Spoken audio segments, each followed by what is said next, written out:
Hi guys. So today we're going to discuss different weaknesses. As we know, equal position doesn't mean equal material and vice versa. So what we're going to see right now, have four pawns on the king side for white. The same thing is pretty much on the black side here on the king side, 4 versus 4, as well as we have three pawns on the queen side for white and three pawns for black. So what's so special about that? Well, we should know that it's black to move in this position, and we should always look for a way to create a weakness. All of the pawns are connected. Pawn structures for the both side looks quite nice. So should we agree to draw? No, not really. So we should try to play over. So in this position, it's black to move, and we have a really nice chance to create a lot of weaknesses within the one move. Now, if you're gonna move that pawn to c5, that would attack the knight on d4 as well as the pawn on b4 right now. So if pawn would take on b4 to c5, then we're just going to take with the bishop, and that would create two weaknesses and disconnected pawns on the queen side, just c2 and a3. What are the other choices? Can white actually ignore that? Let's find out.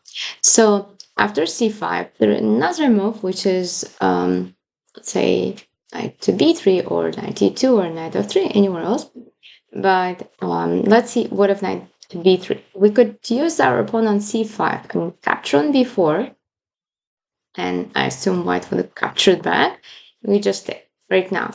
So would like you to see the difference between two positions. So in one position, just two moves back, it seemed like everything is equal, like there's no problems on either side and so on. But just finding one super strong move, which would attack two pieces at the same time, and that would force white to make a decision, we could actually try to spoil their pawn structure. So after c5, again, knight has to move, after knight e2, f3, b3, and after pawn takes, bishop takes to create, again, nice two disconnected pawns. So the next example up here, if you look at this position, we also have quite connected pawns for both sides, except of the pawn on f5, which is considered to be, and pawn on h3, which is considered to be f5 is isolated pawn.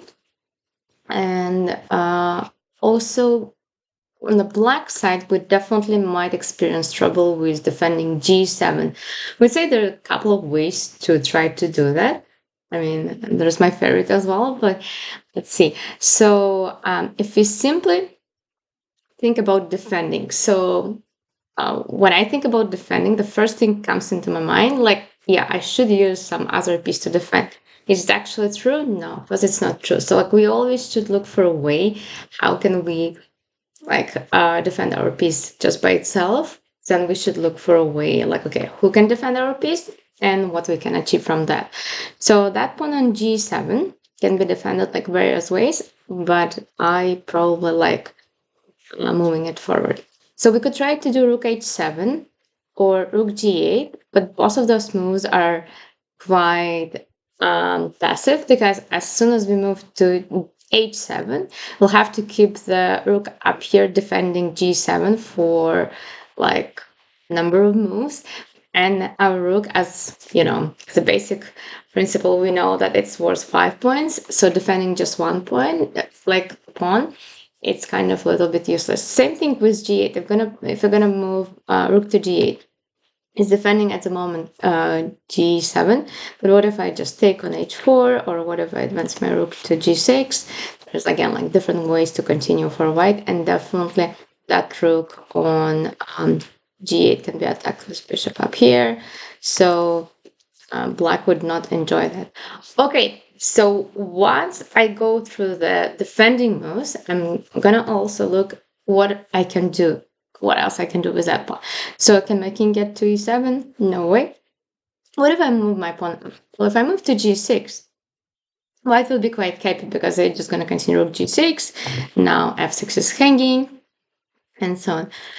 But what if I do move to g5? Well, pawn to g5 is really a nice move. It's a nice opportunity for black to defend that pawn on g5 using that pawn on f6. There is no way really I can get rid of this right now. I could try to do en passant by moving f5 to g6, but as we can see, what's going to happen next? Well, rook is hanging, white's rook is hanging, and that's it. So black is actually winning up here, winning an exchange. So what is the best scenario to do? What is the best to do after g5? I would say, yeah, I would say just maybe moving rook g1 back and trying to get some control over the open file, which is, there's only one open file in the position, so which is e file right now. So that would be the best case scenario for white in this position. All right, so the next example here, it's white to move, and again, it might look like it's absolutely equal. There is no way to get through, and it's really hard to create something out of the air. But there is a nice way to break through right now. We should just like look for the way and recognize where is the weak spot. Is it h6? Not really, because it's defended by the pawn on g7. Is it f7? Again, not because it's defended by the bishop and the king. But e5, no, it's defended by d6. So honestly, the only piece which is not defended is d6, as well as b7, but b7, I don't see how it can be reachable at the moment. So d6 is the one. So how do we make that work? So I would love my rook on d1 to be able to attack the pawn on d6. Now, can I make it work? I'll try to. So if I'm gonna use a simple method by checks and captures, if I use that pawn and take on e5, well, what's gonna happen? Knight takes e5, and black is quite happy. Actually, after, let's say, king g2 or something, they could capture on c4, say, take, and black is way more happier than before, because now they open up, not just open up the position, but also they think, oh, it's a pawn up here, right? So what's next? I should try to look for a way to open my rook, which means I need to remove my pawn on d3. Okay, I could look for d4, but d4, honestly, again, it blunders a bishop. Probably not a good idea. So another move is f5. f5, how do I come up with the move like f5? f5, I'm forcing that bishop on e6 to capture my bishop on c4, which would help me to open the d file. So I'm forcing them to capture my bishop to open the file, which is another way to create a weakness. And again, since the king is just on g8 and there is no rook nearby, and there is no way to defend on d6 right now, black would try to move to b6 to meanwhile attack on c4, but it would nicely just capture the knight, take, and get the free pawn on d6. So that's a nice continuation up here. Okay, and the last example up here, again, that's another nice example here. Speaking of the pawn structures, definitely white in a better shape, more like all of the pawns are connected, both sides, king side and queen side. And black has two double pawns and so on. So yes, speaking of the double pawns, we would love to undouble. So how we can make it work is again by forcing their piece to capture our piece, right?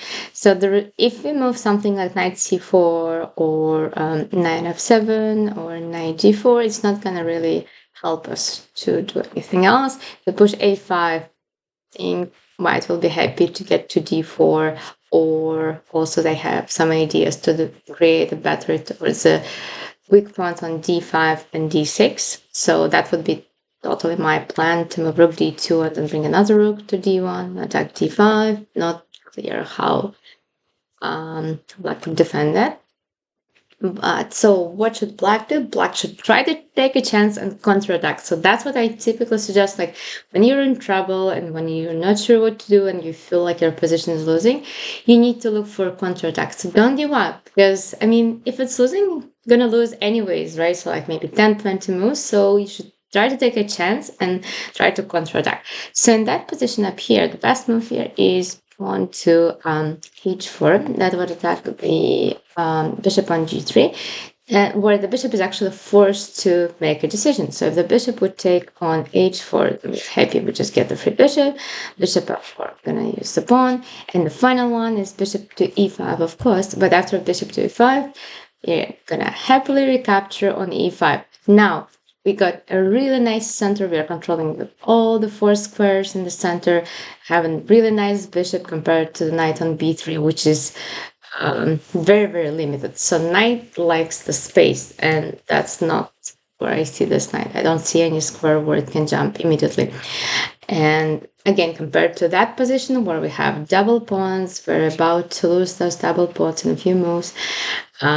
This position where we just undoubled thanks to the forcing move h4 is really way more like better for black and way more beneficial.